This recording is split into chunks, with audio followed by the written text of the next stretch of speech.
All right. Welcome back to Boss Uncaged podcast. So I think finally I'm in the same room with my kindred spirit, and looking at his bio, looking at the information, I'm like, this guy, I like we're the same people in different hemispheres, right? Yeah. So really, I love his story, and I like to give nicknames to whoever I'm talking to. Even though his office has already named him the Wild Bear, we're going to give him his own original nickname. So for this show, he's going to be the performance marketing boss, which is something that we're going to have to unpack because the general public does not really comprehend what that really means. So, Jarrod, the floor is yours. Tell our audience a little bit more about you and what would you like to talk about today? Yeah. Well, first of all, thank you, SA, for having me on the show. Big fan, and just think that the content you produce is awesome. So I'm Jarrod Lopiccolo, CEO, co-founder of an agency called Noble Studios. We're a creative digital performance marketing agency. We're located in the Reno Tahoe area. That's where we're headquartered, but we also have an office in Las Vegas, and we also have an office in the United Kingdom in a small town called Bristol. So so I'm here today to share the knowledge and the scars that I've collected over the years, and hopefully make it an entertaining show. So, I mean, with that, I think I'm happy that you started off with the multiple locations because, I mean, obviously, as agency owners and marketers, we're always thinking about, okay, do we go remote? Do we have physical locations? Do we have physical? What locations should we go into? So, I want you to kind of talk about, like, why did you decide to make two locations in Nevada and one in UK? I want you to kind of bring that to light. Yeah, no. So we originally started in the Reno Tahoe area, and we would effectively sell our services to Silicon Valley, the Bay Area. We started the company 20 years ago. And at that time, we also had a small San Francisco satellite office. But what we found was, Nevada as a state became more mature, and the services we were providing for some of the more bleeding, cutting edge companies, they started to require some of the same services. So then we thought, well, how can we be not just an agency on the West Coast, but how can we really own the state of Nevada? So that's why we decided to open an office in Las Vegas, and now, we actually run the entire tourism for the state of Nevada. Mhm. And then opening an office in the UK. Well, we had a lot of Fortune 100, Fortune 500 clients. Well, obviously they have multiple offices, and they were always asking us to extend our services, into Europe or the EMEA or APEC. And we just didn't have the presence, and the time zone difference was difficult. And so we thought, well, strategically, if we can get an office that's placed just right outside of London, we could effectively service 16, almost 20 hours of a day, and be able to extend services and experiences, over there, and then bring, companies that were looking to extend services or goods or experiences or products into the US. And so it just made sense, and I would say now we're remote, we're a hybrid office, but I still believe in the idea of bringing people together. And I also believe in, instead of office locations, more like, presences where you've got people in locations that have similarities, right? Sphere of influences. We all saw the same game, the football game last night, because it's nearby. And we have those things that bond and connect us as humans. So while we're still distributed, we have a lot of remote employees there. I do still have a belief that being close to people will help, create more meaningful, deeper connections. Hmm. So, I mean, I think that kind of goes to one of the statements that I think I found on maybe one of your blog posts or your website, and it was like passion for creating beautiful human experiences. So it sounds like you're building the company with that as a definition behind the scenes. I mean, you could correct me if I'm wrong, but what's your thoughts on my statement? Yeah, it's interesting. When we started 20 years ago, I hated the idea when you would look at metrics, like Urgent Software became Google Analytics, and you would look at these metrics and it would say users. And I'm like, no, these are real people, these are real people. And so we really kind of, at the core fundamental belief, we believe that, by building the digital world, we're actually bringing humans closer together and creating these meaningful connections. And therefore, when you think about marketing, instead of this 1 to millions, we really want to get closer and closer and closer to having a personalized, relevant experience with a brand and a consumer. And you can call it one-to-one marketing or whatnot. And I think with the advancements of technology, with tracking, and, obviously we're going into more of a cookieless world, but, having first party data, you really can get super close, and start offering a more personalized experience for those individuals, those humans that are online. And so that was one of a big thing for us, is when we created the company, we just thought, well, we're world travelers. I used to live in Italy. My wife used to live in Chile. The idea of experiencing culture, like we all have the same desires, right? We all listen to music. We all like to dance. We all like to eat food. We like to get together with family. And so no matter what country you think of, if you can create a digital connection between them and learn more about them, then, obviously we'll flatten the world once again in a good way. And so that was kind of one of our reasons to create the company, was like, let's not see these as users. Let's see these as humans, and let's bring them closer together.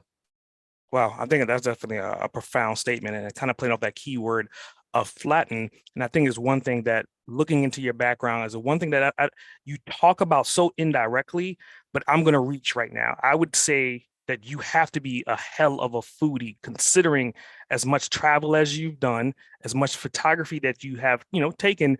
But I think the thing that really led me into that was the post when you were restoring a meat slicer. And you were Yes. so intent about the gold lettering and everything else. So I want you to kind of talk about, like, how does that really play into what you're doing? Because you're really into travel per se, but you're Yeah. marketing. Yeah. Well, first of all, well done by digging into my past. I appreciate that. I'm an Italian American. I used to live in Italy. I'm actually going through my dual citizenship right now, but I do think that food bonds people together, and travel and cultural experiences bond people together. And at the heart of it, right, we're inspired by people. We buy from people, we build relationships with people. People is the variable. And I feel like, with my background as an Italian, I remember growing up with my grandmother and grandfather. We'd always go in the kitchen. She always had food. And that meat slicer was my grandmother's, and just sitting there on the counter. I remember her like slicing up, prosciutto for us kids, and then running outside. And to this day now, my father owns an Italian restaurant in Carson City where I live. It's called Piazza.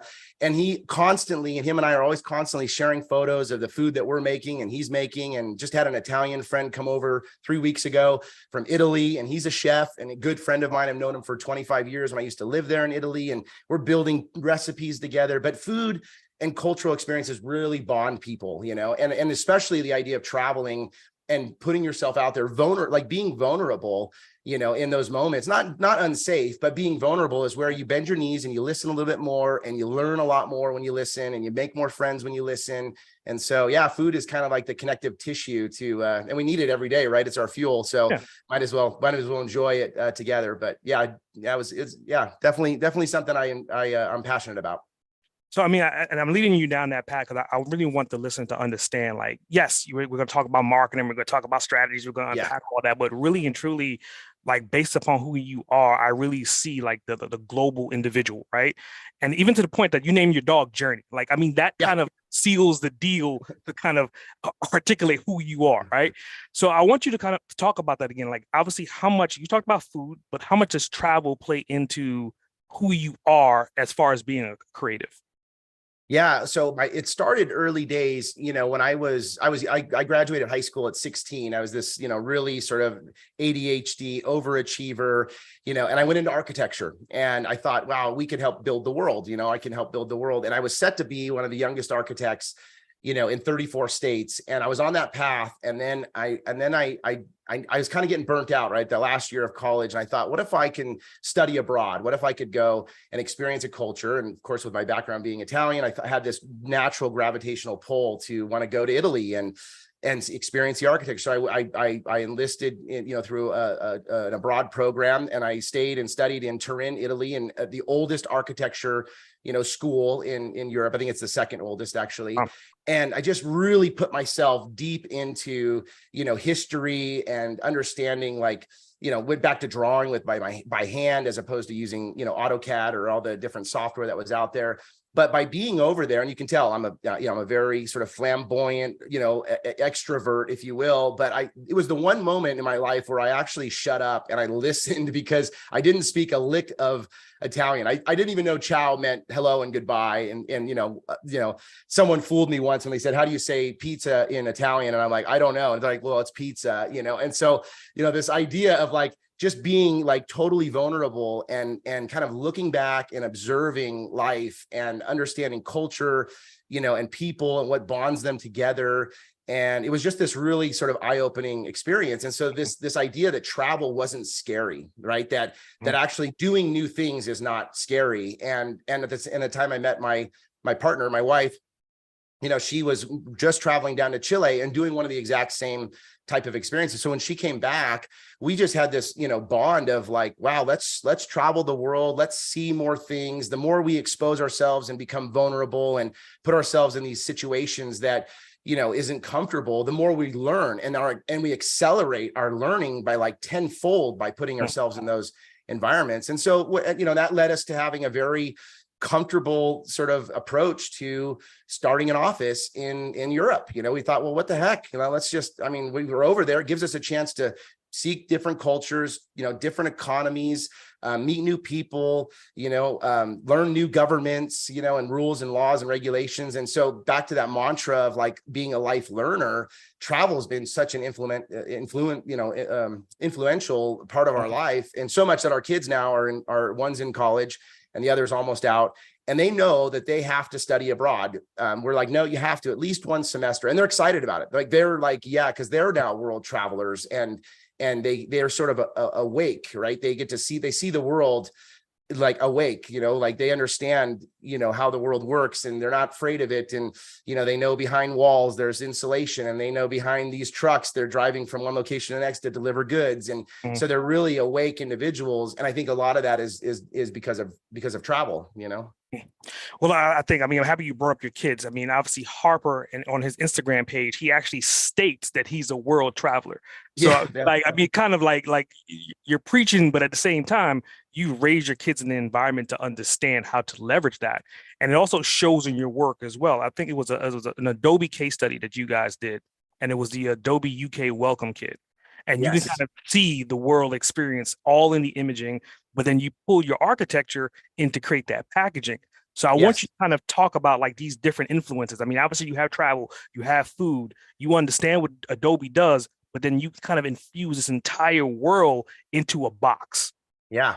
But really, that's great for bringing that up. That was a really fun project. And as an example, so Adobe was a client of ours in the US, and we had a contact over in the UK. And on one of our trips, in the early days of starting the office, we met with our contact and they said, well, what have you guys been up to? And I talk about these idea of personalized experiences. And they said, well, we're really trying to saturate the universities with our software. And we want to bring our software and give them one free year of licensing for all students in the universities, systems. And they said, what's the most effective way that you guys, could do something like that? And we got really creative. We thought, well, people like tangible things, they accept packages. And instead of doing like the old direct mail, and then it kind of elevated to like getting a FedEx that you had to sign for. This was like a package that showed up that like you knew had to go to someone. This was a special thing. And so, now tapping into your background and mine in terms of, digital experiences and performance marketing, we ended up designing this wonderful package. We got the list of all the IT directors of those universities, and we, shipped this box, to them. And then when they opened up this box, it had the offer right there that, hey, if you sign up, you can get, free Adobe Creative, Cloud, creative services for all, or Creative Suite, for all of your students, for 1 year for free. But you have to go to this website and register to show that you have intent.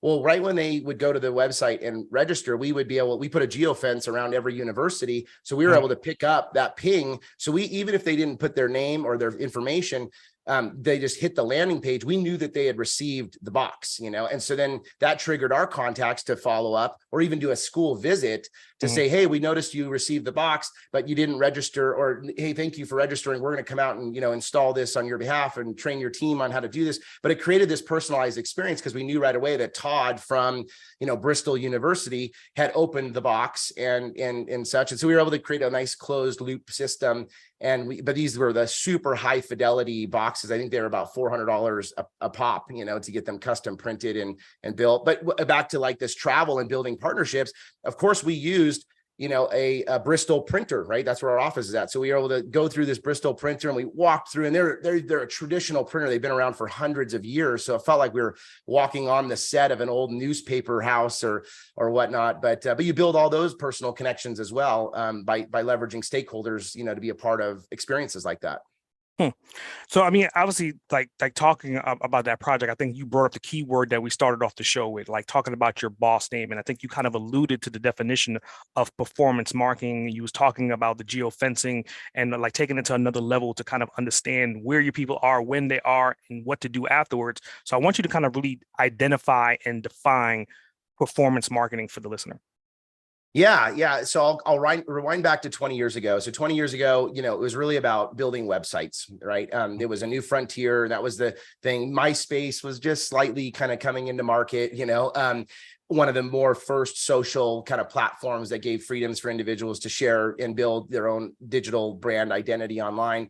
And what we found was we're building these great digital experiences that users, humans, right, are experiencing. But what we were finding is that the client wanted more from us. They said, well, what about the idea of driving traffic? Like you guys build these amazing experiences, but we need the right kinds of audiences and traffic to them. And so we started to explore, the idea of SEO, and we started to explore the idea of, paid advertising, SEM, or, and then it's just started to expand, right? Okay. We started then taking on email. We said, well, let's look at your existing customer base and let's really activate them to come to the websites and, to the digital experiences that you've created. And then we started to think, well, we're extending brands online, right? We're not creating them necessarily. We're working with big agencies or big companies, and they're giving us their brand platform or brand strategies, and we're translating those into digital experiences. But we felt that if we could own brand as a whole, and which falls under the strategy, the vision and mission, direction of the company, all the way down to the creative and the tone and messaging. And then we can own the digital experience, right? Building this digital ecosystem where people would come and whether they're purchasing or downloading or, reading or, whatnot. And then we can also own the performance side, which was really driving traffic from an inbound or even an outbound standpoint to these experiences. When we could own all three of those, we knew we could be the most effective, with our clients. So we call it CDP, short, for creative digital performance. And when you have that like relationship and it sits right in the center, you can be the most impactful with the client's budget, making sure you're attracting the right audience, and then fulfilling on the client's goals themselves, which at the end of the day is usually conversions of some form or another. Yeah, I think that's a phenomenal definition of, what's performance marketing behind the scenes. And it kind of like we're talking about like food, we're talking about travel, your dog named Journey, your son saying he's a world traveler. And I think earlier on you brought up your wife. And I want people to understand like how you've branded and infused your entire world. Your wife's name is Season. Yeah. Yeah. I want the listener to think about that. Like, how do you you can't make this shit up. Like, no. So I want you to kind of talk about like your partnership with your wife. I mean, obviously, like there's hell of chemistry there. She's an outdoor person as well, too. She loves everything that you guys are doing, and then you're influencing your kids. But on the business side, she's also there as well. So I want you to talk about like how does that work where you're best friends with your wife off clock and on the clock? Yeah. Yeah, it's definitely a wonderful, situation. I'm very blessed. I'm very proud to have what we have. It's been a lot of work, right? To work with your spouse. It takes a lot of, and in a good way, compromise on both sides. And we often joke about, me being an extrovert, right? I'm the sort of the sun, and her being an introvert. She's sort of the moon, right? She keeps us all in balance while I'm out there shining and oftentimes taking the limelight. But when we first met, we met in university, and we met our very last year. And in that moment, we were grouped up into a project together. And the project was basically, how do you tell a company's story? And at the time we we're like, well, what about a website, And so we built, our very first interaction we met, and and to your point of giving nicknames, I went around and asked everyone, okay, what's your nickname? One guy was like, I'm going to be P. Diddy. And then another one was like, I'm going to be, whatever, some climber, I forget the name now. And then I said, well, they call me Jarrod, right? This is my university college name back in the day. And then she's like, well, my name's Season. And I'm like, well, that's a badass name. You don't need a nickname. Let's just stick with it. But the point is that her focus, when we met, it was like we both added value each time. So I brought in an architectural mindset, design, kind of spatial awareness. She brought in a very much storytelling mindset, like understanding, human behavior, and because she's a copywriter by trade. And so we met kind of working together. And then when we graduated both, we thought, you know what? like, why don't we start a business together? Like, you bring in this, understanding person, audience development, human behavior. You can write for humans. I can design for humans, so let's start together. And I will say that, like, it took us a little bit, took us probably 2 years to find our groove, or that Venn diagram where we just overlapped just enough. And there was enough trust that she gave to me on, front end visionary client, client sort of comms and service development, and, our product, actually like our end product. And then she really worked on making sure that we always fulfilled on the mission of connecting with humans, while also making sure that we were a company of profitability, and that we had good benefits, and that we attracted the right talent. So over the years, I continue to focus on sales and marketing, and of course, where the direction of the company goes, but obviously with tons of influence and partnership on that. And then she's really focused on, our culture and making sure that we have the best talent and the best team, the best benefits. And she's running our philanthropic program that we call Noble Deeds, which is really about giving 1% of all of our time, right? It's the sort of Patagonia, let your people go surfing mindset of like, how do we continue to give back to nonprofits? So you can call it we're giving our profit away, but at the same time, we're just saying we're giving all of our service hours of 1% of our service hours, which in the end, it ends up being about $250,000 a year that we donate to nonprofits, because that's one of the hardest parts that they have, is they don't have funding, and they don't tell their story well enough. And so over the years, we've just really created this healthy balance. And, we're always constantly putting ourselves in check and connecting together. And, she actually has this saying called "be kind, not nice." And that's when she's ready to give people feedback. And so she's like, okay, kind, not nice. I'm like, all right, bend my knees. I know I need to hear something right now. And so she has this great philosophy, and it's just, we're really, really a great couple. And we were inspired by others that are also power couples, and we feed off of them and borrow from them. And it's just this, continuous life journey of learning. I mean, yeah, just hearing the abundance of energy and the electricity that's coming through you when you lit up and we started talking about her. And I think you guys are also then influencing other people, right? And you're also influencing your kids. And part of that is kind of like this creative journey. Because I mean, I think obviously we're talking about systems, we're talking about like strategies, but you're such a creative individual to the point to where you and your family, you guys have like sketch nights. Like, and I want to talk about like how, not only how does that work with the family, but how are you using that to kind of like build leadership as well? Because again, you're obviously the best illustrator in your family, right? But well, I don't know. I mean, they'll say that, but yeah. So I want you to kind of talk about like how does that home leadership with like unifying your family to draw a sketch, how do you translate that into your work environment? When we decided we wanted to have kids, we kind of came at it with this mindset that like, we want to love them. But we don't want to just be their parents, right? We want to be their friends. We want to be their peers, right? And so for that, this mindset that, we're here to help produce the best humans we possibly can and put them in the world, and really kind of unlock their best potential as a human, right? And so that mindset of like, we care about them, we want to see the best version of them, really translates directly into, our business. So we don't want to just be, the bosses, right? We want to have good relationships with the people that are there. We want them to be peers and friends, as well. And even when they leave us, right? We always have this mantra that when our team leaves, and to move on to greener pastures for them or different life changes, we always think, okay, are we better having met them? And are they better having met us? And if we know that that's the case, then we've done a great job of like, influencing positivity and making them better humans out in the world. And we are better humans from that. And so I think the idea of like, feeling like we have this duty to, if we're raising kids, to actually like make the world a better place as they go out into the world. We kind of take that same philosophy into the work front. And I also think that like, we try to take all the good stuff about a family into the work, but all the nepotism that exists with a family, we leave out of the workforce, And so that's been always not a challenge, but it's always that, okay, let's not show up as a husband and wife. Let's show up as really positive leaders that are transparent and honest and, fosters trust around each other.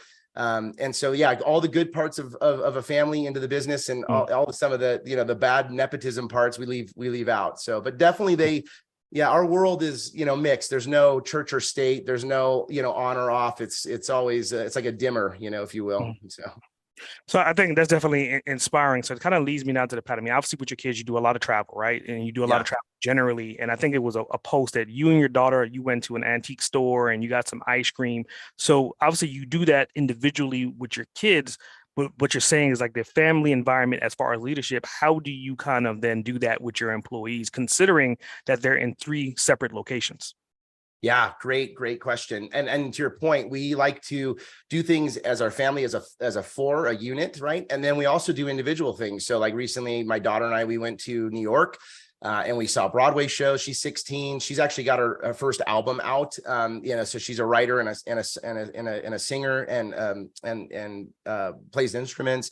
And so we thought, well, let's get more exposure, to those passions, right? To unlock that best version, if you will, of them.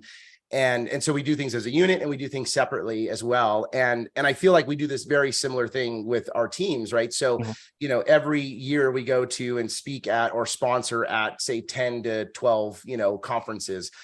We travel over to our office at minimum 4 times a year. Sometimes it's more. Every time we're always doing one-on-ones, with individuals. I have a big firm believer in management and having one-on-one meetings, and having no agendas as well, right? So that, we can just talk freely and open and what's on your mind and those things, but also sharing experiences with individuals, And so the more that we get to go to these conferences, we don't bring the same people every time. We always look to say, you know what, this person has shown interest in, I'm going to make this up, conversion rate optimization, and it's a Google conference. Let's bring them along, even though they've never done it before, because it's about, they show interest, they show passion and love. How do we unlock that best self of them? How do we expose them to material that's going to continue to like foster and make the best version of them? And so we definitely translate that same idea of like experiences and trying to have those one-on-ones, and always trying to make them unique, and just going for the stars, in those moments every time,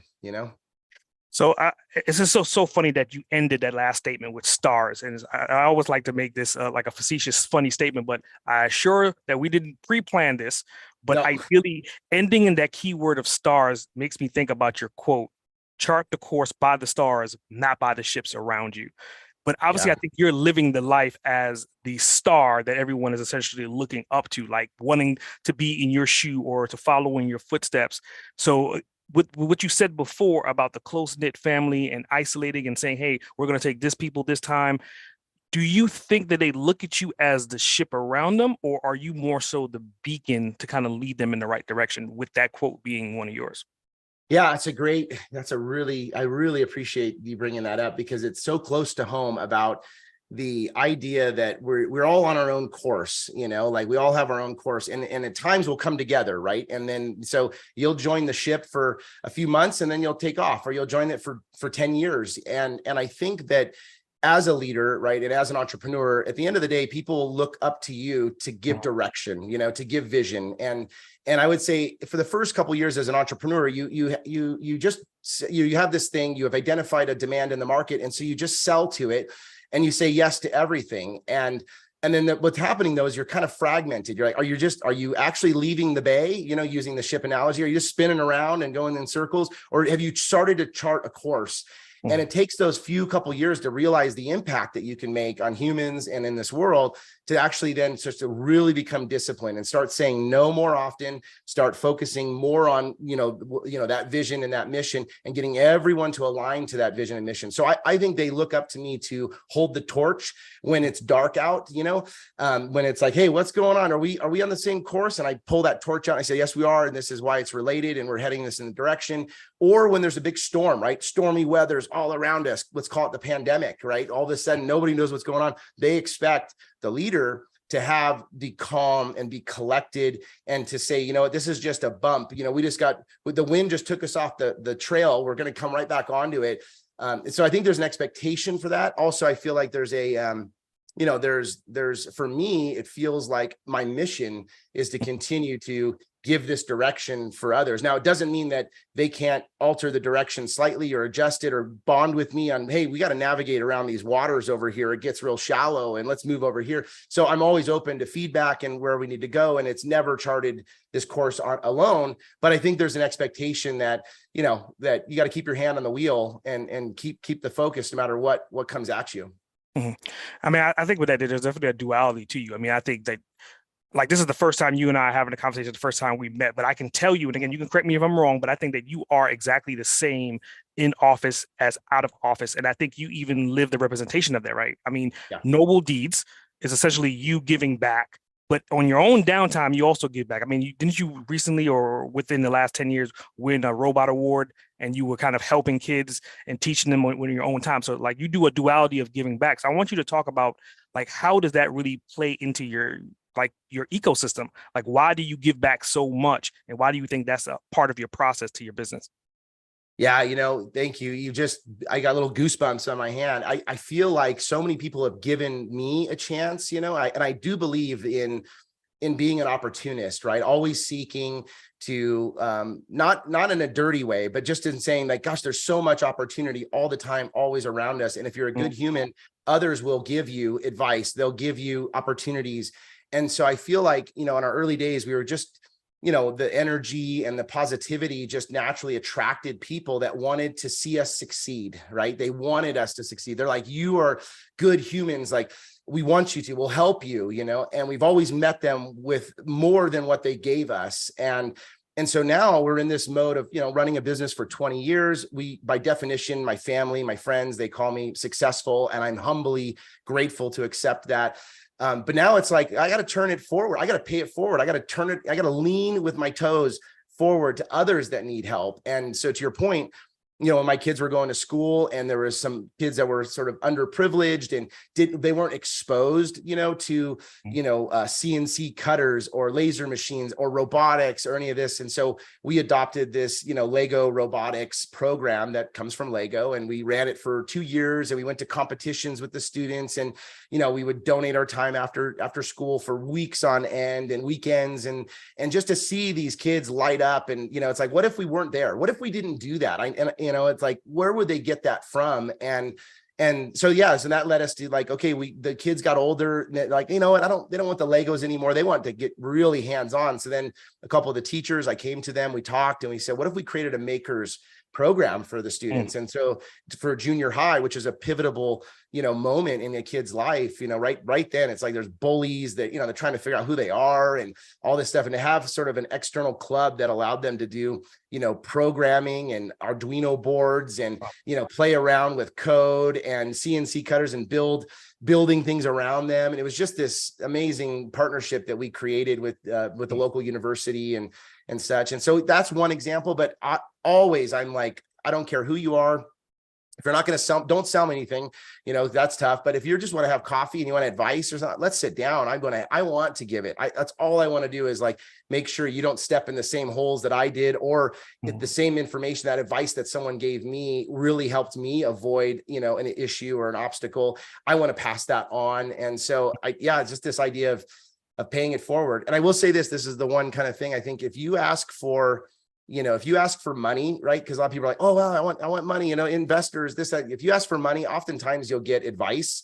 But if you ask for advice, oftentimes you'll get money. And that's in the form of a partnership, or someone wants to lean in to help, because they see that you're genuine about it, so that's it. So now I just want to move forward and constantly pay it forward. And I don't know everything by any means, but what I do know, I want to give others as much as I can. So. Well, I mean, I think you fall into the category of an overachiever, and essentially, like, you ooze that, right? I mean, obviously, even in your personal life, like, I think that there was a statement that said, "Next up is Everest." Like, I mean, not every CEO can kind of step into that, say, "Hey, I want to climb Everest." So I want you to kind of talk about like the risks and the rewards. I mean, obviously, you took a lot of risks to make multiple locations, a lot of risk to make your company focus on what it is. But at the same time, you're overcoming the obstacles, and then you're seeing the rewards, and you're seeing it over 20 years. I want you to talk about how vital is that to what you do for your clients? Yeah, great question. I have in my home gym on the wall, I see it every day, and it says, what would you do if you knew you could not fail? And I love that quote. And I think it resonates so much for entrepreneurs because we do take risks, right? But I don't think we look at them as risks. I think we're constantly balancing thinking reward over risk. And when you take a risk and you fail, then, it actually it makes you feel comfortable to take another risk again. And when you then take a risk and you succeed, it makes you feel comfortable to take another risk and possibly succeed. So it's really about kind of putting yourself out there, testing yourself to your limits. And then we do that with the company. When you think about, well, what's the worst case that could happen if we try to open an office in Europe and it doesn't work? It's like, well, we got quite a few trips in. We got to meet some really amazing people. We got to have some great food as a foodie. We got to talk to get different perspectives. We're going to come back, a better human. And so, so to your point of later this year, I'm going to be hiking to Everest Base Camp. Just for clarification, I'm not going to summit. I have too much to risk in that sense. But I got invited by a CEO friend who said, hey, I want to take you on this trip. And I'm like, where? He wouldn't tell me until I agreed. Then he tells me it's Everest. I said, hell no, fuck no, I'm not doing that, And he's like, no, it's going to be okay.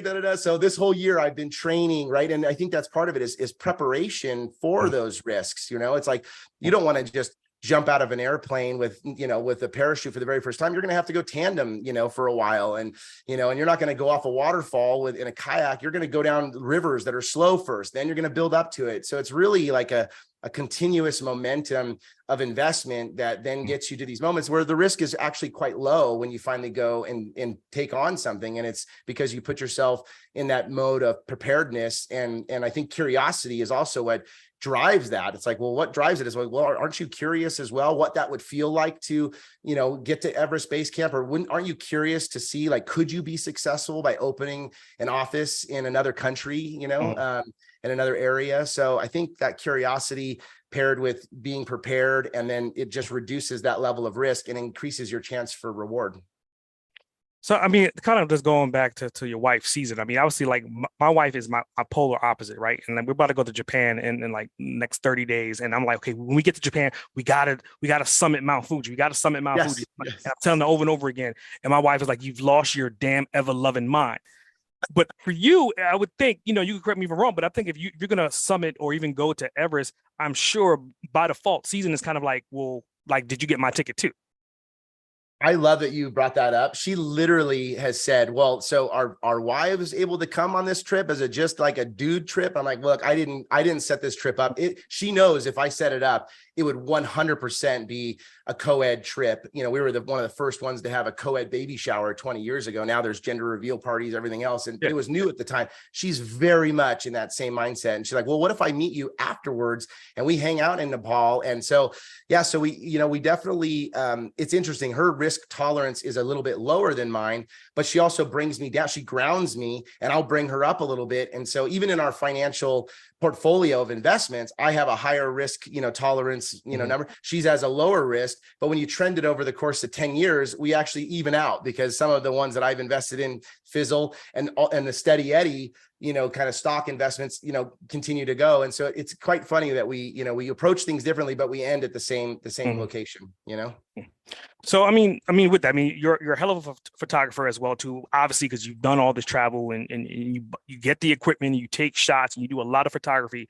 I want you to look at all the photography that you've just taken in the last 20 years while you were in business traveling. And I want you to look at it as a time machine. And I want you to envision a time frame on that 20-year journey that you would love to go back into and stand next to yourself in that picture and tell yourself a little tip, secret from now to help you to become who you are now a lot faster. When would you go to, and what would you say?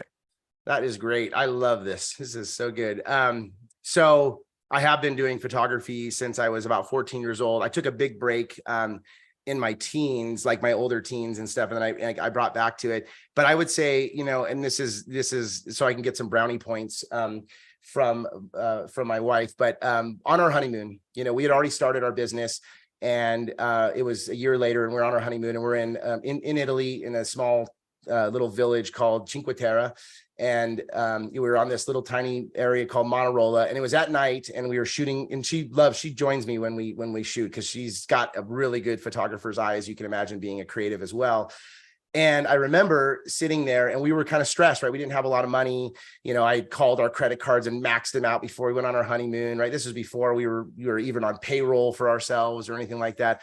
And I remember there was this very definitive moment where, you know, there's boats in the harbor and I'm shooting and it's this famous Cinque Terre, you know, shot that everyone shoots. And we're sitting there talking and I remember thinking that when we get back, you know, we need to be a little bit more disciplined, right, with what we do, how we do our business. Like we can't say yes, you know, to everything. We have to start, you know, building that muscle memory to say no and qualify business a little bit more and stuff. But I remember sitting there thinking, this is such a great moment. Like we're starting to become successful. We're able to do this, even though we maxed out our credit cards. And even on the trip, I called to ask for an extension on a credit card to like, hey, come on, give me more, so we can have more experiences. But I remember thinking, let's capture this moment. Let's remember when we get back to not get into the chaos again, you know, and just like get absorbed by it. Let's actually sit here and tell ourselves, you know, let's come back and let's be more disciplined. And we did just that, you know? And so I think probably would be good is if I said to myself,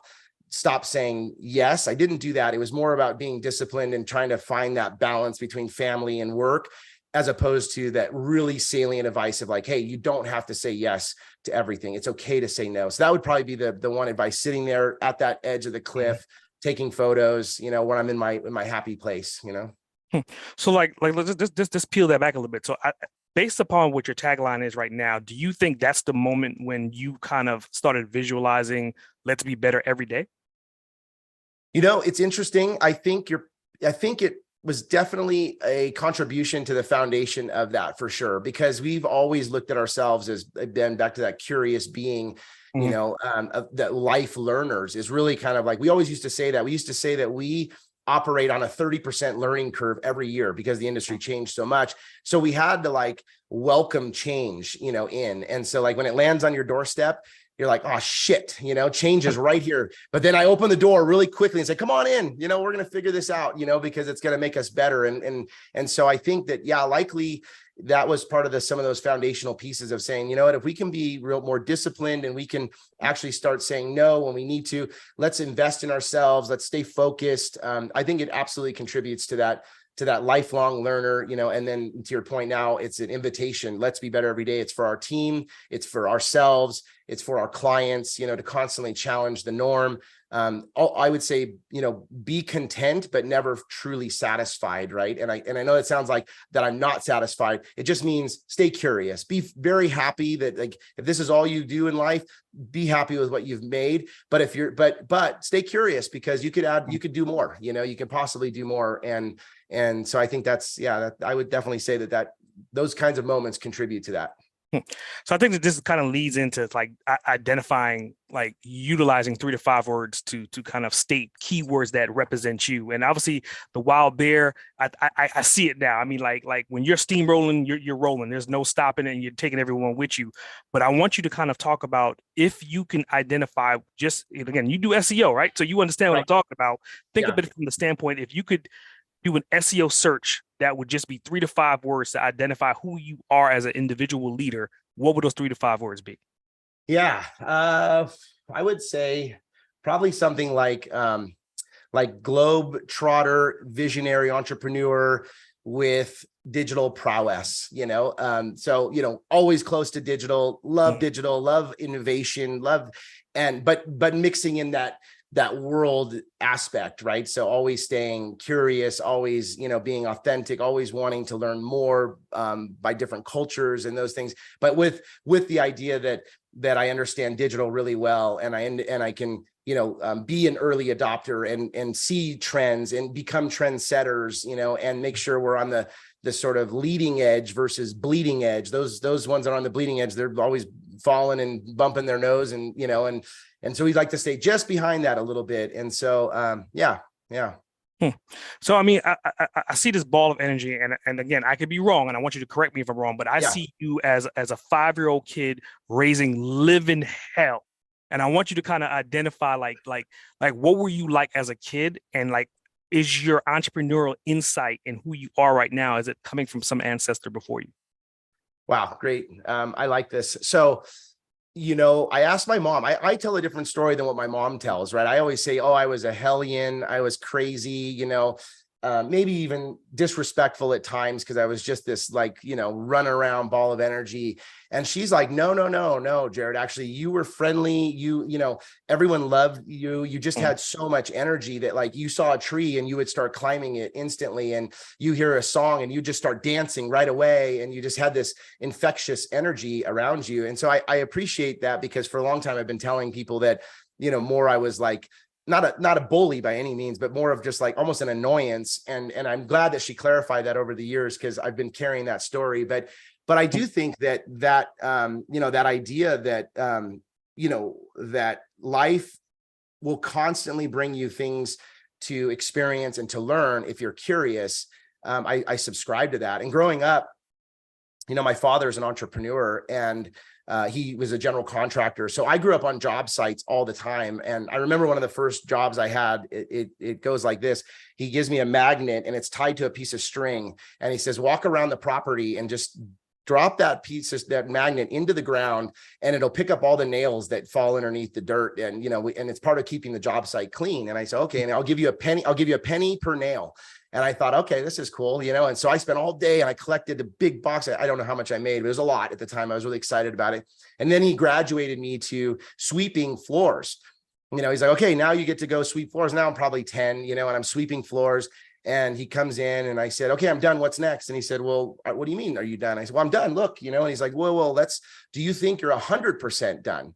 And I'm like, well, yeah. And he's like, well, let me show you. And you see this sawdust in the corner over here, and you see this rack of nail that's sitting on the window seal, and those need to go in the tool area, and see this cord that's coiled up that needs to be put away. And all of a sudden, I think there was a pivotal moment of sort of waking up to say, wow, there's so much around me that I'm not seeing, that I'm not aware of, because I'm this ball of energy, this little Tasmanian devil just spinning around everywhere. And so I think that element of being young and having sort of my eyes, awakening up to see what's around me, I think has really carried me into the future of saying, wow, there's so much around us that we're not seeing, and we can capitalize on it the more we actually understand our surroundings and know what's happening, why people are in the room, why people are bringing up what they're bringing up, and so now it's like, now the world's quite complex, as opposed to before it wasn't as complex.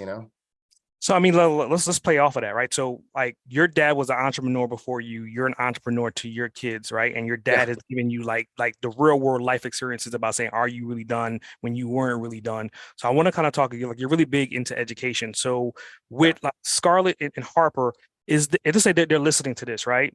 And is there any particular books that you've read in the past 20 years that you would like them to at least read to kind of comprehend what direction they're going to go in moving forward?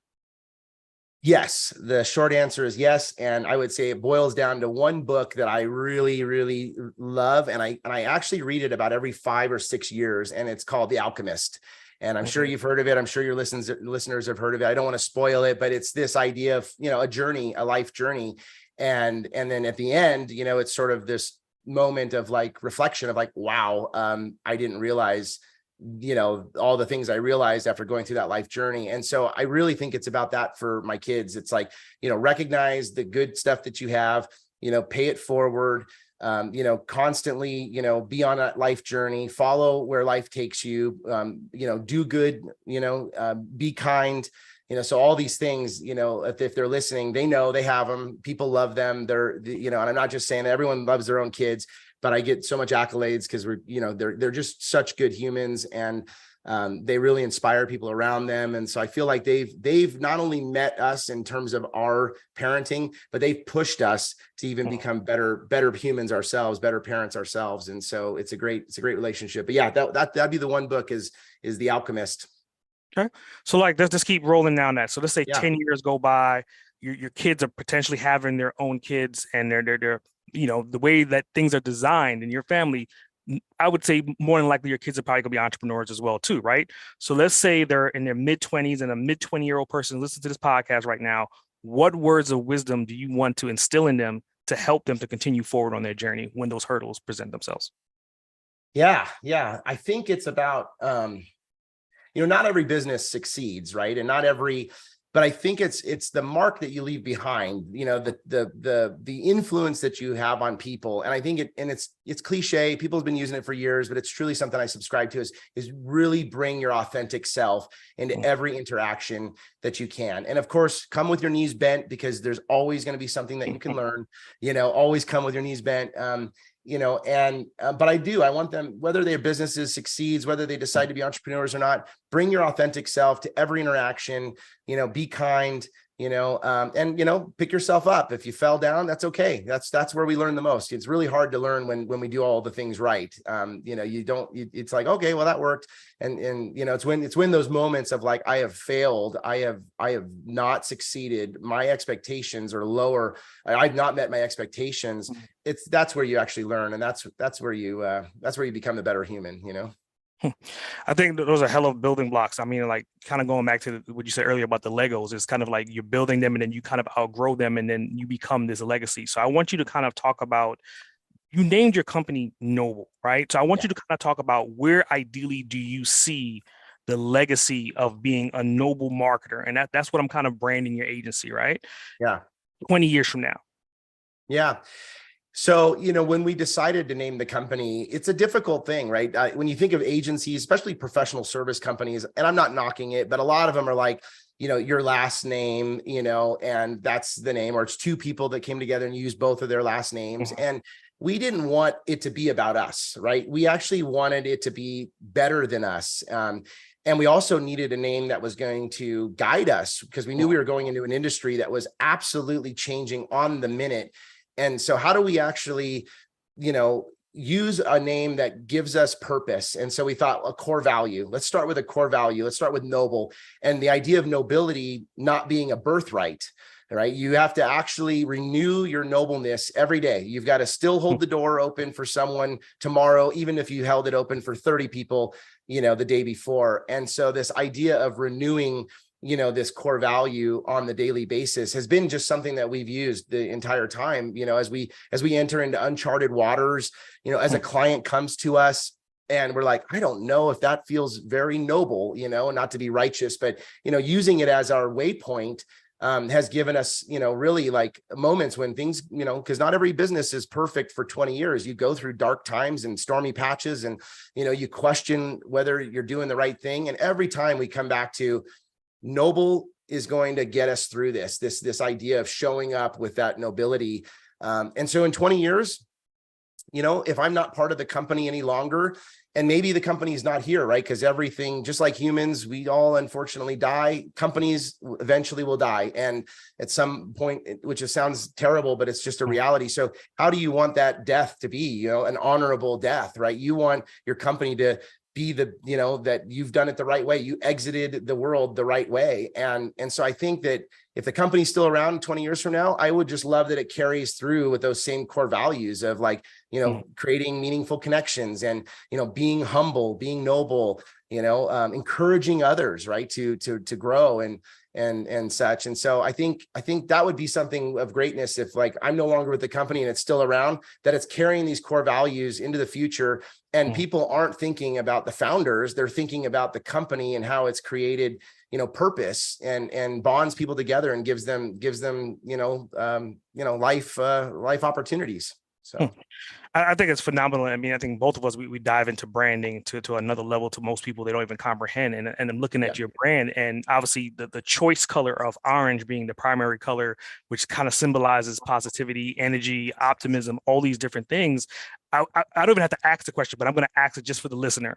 Like, was that intentional? And if it was, like, why did you kind of go down that route? Considering that you could have went the blue, the green to kind of feel into corporate or to feel into the earth because you're an earth person as well. Why the choice for orange? Well, and we haven't had this conversation before, but so when I was in architecture school, there's a thing called color theory. And I actually took classes on color theory, and it's why you won't find, airplanes with a lot of red, right? Because that's a passion color and it stimulates excitement and, too much energy. You see like a lot of cooling and calming colors. And to your point, orange is a very positive, and I would say even like the burnt orange, gives this idea of like spring and opportunity and colorful, and it's inviting. And it's refreshing as well, right? When we show up on scene with our clients and stuff, they want us to bring the energy that you're hearing today. Is like they want positivity, they want can-do attitude, and everything's possible no matter how much they tried before and failed. And so we like to have, when you think about, brand and every touch point, that sort of user-centered, user-centric design approach, we want every single type of interaction they have with us to come off in that way. So whether you're reading the language, the tone on our site, it's welcoming, it's inviting, it's comfortable. Whether you're seeing, to your point, the colors, or even the imagery that we select between humans and or software, or using hands to to really evoke that type of emotion. So every touch point needs to permeate our brand and have that positive infectious gravitational pull. So, I mean, obviously on the creative side, I think we've honed in to you being a very creative person, but I think that I would say you're 50% creative, 50% analytical, because you're also a tech junkie as well, right? Yeah. So I want to kind of talk about like tech stacks, like on a day-to-day basis, like what technology or software that you use that you would not be able to do what you're doing without having access to either one of those platforms. Well, thank you. And as much as why I do so much photography now is because the team, rightfully so, they don't let me do anything creative at the company because I get my hands too deep. And I have this philosophy that they're going to do it better than me anyway. And so better just stay as a good quality leader. But to your point, moving over to like tech stacks and software, being an early adopter of technology. I mean, I remember, stuff that no longer exists on the market that we were first to beta test, whether it's Google Glasses or, there was this thing called Leapfrog where you can actually use your hands and navigate websites, just by using your hands, and say, now that's not here. And so this idea of like technology is where I get to kind of play the most in. And I would say Google, it sounds so simple, but man, I'm a really big Google, fan. I've got a Google Pixel phone. My home is Google, so you can walk around. I'm not going to say the words because it'll just prompt and my lights are going to go off, but I can turn TVs on and lights on and everything else. So Google's and then the platform, of course, Google Docs and all those other pieces. We use those on the daily. Of course, Outlook, I have to schedule meetings. I have to communicate. I have to email. So that's a big piece. But our firm uses things like WordPress, right? We build websites. So WordPress, we build our own themes. We can start with a theme and be able to build sites quite quickly, or we can not use the theme and build, even deeper, more custom sites. So, but WordPress is a huge platform we use. Figma is another one which we use that helps us present our visual designs and also be able to prototype some of our digital experiences. So Figma, InVision, we use InVision a lot. Of course, Google Analytics, when you start to get into like subcategory of tools with Google. But now I would say for the last 6 to 8 months, I've really been playing a lot around with ChatGPT, Midjourney. I have this photographers group with, that I host. We call it Whiskey and Photos, and we do it every like month and a half. And one of our challenges was a macro photography. So I used Midjourney and I generated a macro image of a horned toad lizard, because I wanted to shoot one, couldn't find one. And I fooled all of my photographer friends, which are like, these are very good professional photographers, and they were just blown away. And I had to quickly tell them that this was an AI generated image. But I would say some of the AI tools are super exciting. And I think we're only going to use those more to maintain, our relevancy in being in the marketing and advertising world. I think it's definitely phenomenal. It kind of makes me think about like where we are with technology versus where you were with your dad with the magnet, right? I mean, you walk around with such a simple tool, and in today's world, like that simple tool to our kids is simple, but it's so complex to the younger generation or the older generation. So I want you to kind of talk about like your level of achievements. You've had so many different achievements, right? Your company, multiple locations, the revenue that's coming in, exploring the world with the family, like even the simple stuff of having like the sketching sessions with your family, right? Yeah. If you were to ask your dad, what is he most proud of, or what achievements that if you've made so far, which one do you think he would select for you? We have a really good relationship, my father and I. It took some time, just like anyone. I always joke with my kids. I always say, we all have daddy issues, and say, just to make fun and laugh. But there's a reality that, I did want my father to be proud that I was going to be one of the youngest architects, and I realized when I look back that, being around him on job sites and, and seeing that he always had an answer for something around me was just infectious. And I wanted to, please him, right? I always wanted to make sure that, that he was proud of the kind of work I did. And then there was this moment when I decided to no longer, do the path of architecture in that season. And I decided, let's create a company. And I remember there was this moment when he had said, well, are you sure about this? Like it's a big departure from what you've been studying, what you've been around, and da, da, da. And I said, no, I am sure. And he's like, well, as long as you're happy, right? As long as you're happy, whatever you do, I'm going to be happy. And I would say that is probably the biggest achievement that I've created, that he's most proud of, is that he knows I'm a happy human. It doesn't mean that I, walk in fields of flowers all day, right? Well, I get hit with just as much shit that everybody else gets hit with, but it's just a matter of looking at the glass as half full, not half empty.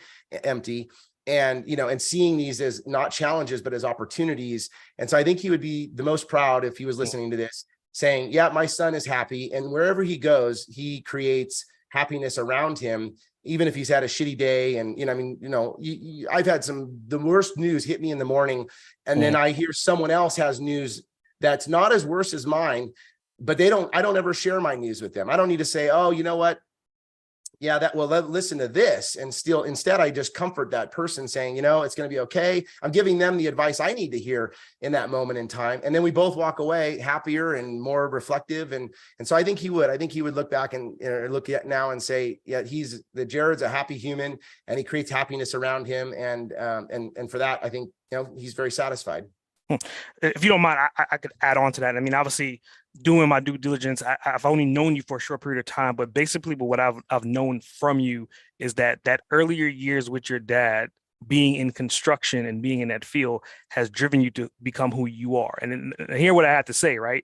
Yeah, I think that there was a picture where you had like some studs or beams on the back of a pickup truck, and you were just talking about the architecture and how you had to fix it because it just didn't look right, right? That kind of goes back to your dad. There was another opportunity to where, like, essentially you're always building things. You built a coffee table as well. I think it was in your home workshop, and you were dealing with all these different things. So you're kind of like the Frank Lloyd Wright without the building. Like, you're building all these different modular stuff inside, and you're using the same exact philosophy in what you're doing with your clients and then with your marketing. So ideally, I would think that you are still an architect. You're just creating things that are more digital than physical buildings, if that makes sense. It does. In fact, I often say, which I didn't realize only but a few years after starting the business, that the parallel and sort of like, the synergy that exists between what I call digital architecture and virtual architecture. So there's this, like when you think about building a website, you need blueprints, AKA site plans, you need, navigation, or you need rooms, you need, when you actually build the foundation, right, that's installing the code. And so there's so much of an analogy that exists there between the two of them.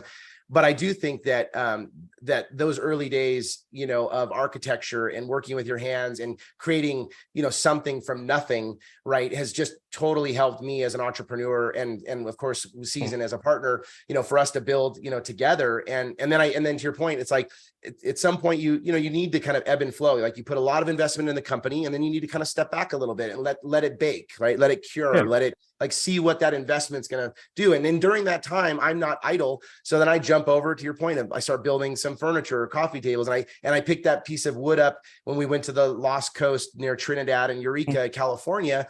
We were staying in the redwoods, and we picked up a piece of wood from one of the kind of small vendors that were there. And it's like, so now that has a lot of embedded energy, right? It was from a family trip. Now it sits in our cabin.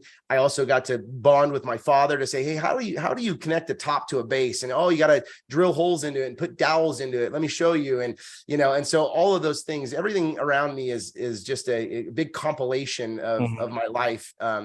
And I try that. I mean, everything, I use the word embedded energy. Even behind me, I know this is a podcast, but behind me is my bookcase. There's books over there, and there's little trinkets, all from the world that, travels that I've been on, because I believe that everything has this element of embedded energy into it.